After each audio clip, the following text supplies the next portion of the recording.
अकोल्यात ठाकरे गटाचे आमदार नितीन देशमुखांच्या मुलावर हल्ला। पृथ्वीराज देशमुख कपड्याच्या दुकानात उभे असताना सराईत गुन्हेगारांकडून बेदम मारहाण।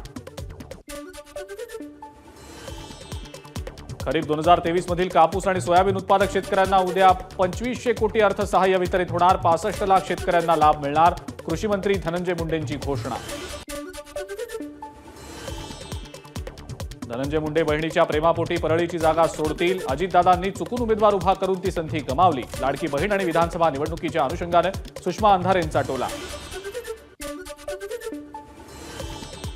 सांगलीच्या देशिंग इथं मुख्यमंत्री केसरी बैलगाडी आणि घोडागाडी स्पर्धेचा थरार। डबल महाराष्ट्र केसरी आणि ठाकरे गटाचे राज्य संघटक चंद्रहार पाटील यांच्याकडून आयोजन। 4 लाखांहून अधिक प्रेक्षकांची उपस्थिती।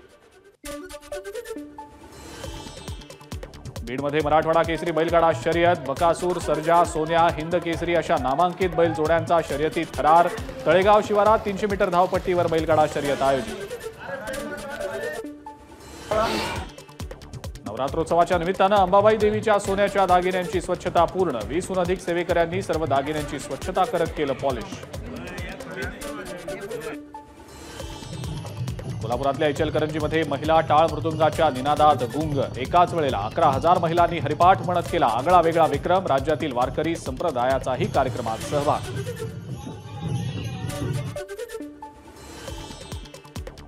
मुलींच्या सुरक्षेसाठी शाळेत लावण्यात आलेले सीसीटीव्ही चोरीला। जळगावच्या कानालदा गावातील धक्कादायक घटना। अज्ञात चोरट्यांविरोधात गुन्हा दाखल।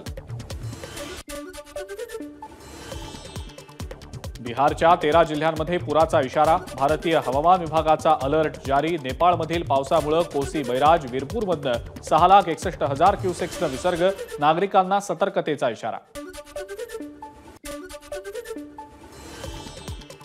अंतराळात अडकलेल्या सुनीता विल्यम्स यांना पृथ्वीवर परत आणण्यासाठी अभियान सुरू। स्पेस एक्सनं शनिवारी लॉन्च केलं क्रू 9 मिशन। 4 महिन्यांपासून विल्यम्स आणि विल्मोर अंतराळात। इस्रायलचे लेबनॉनवर मोठे हवाई हल्ले। बैरूतच्या दक्षिणेकडील उपनगरात मध्यरात्रीनंतर स्फोट आणि धुराचे लोट। नागरिकांना सतर्क केल्याचा इस्रायलचा दावा। एबीपी माझा, उघडा डोळे बघा नीट।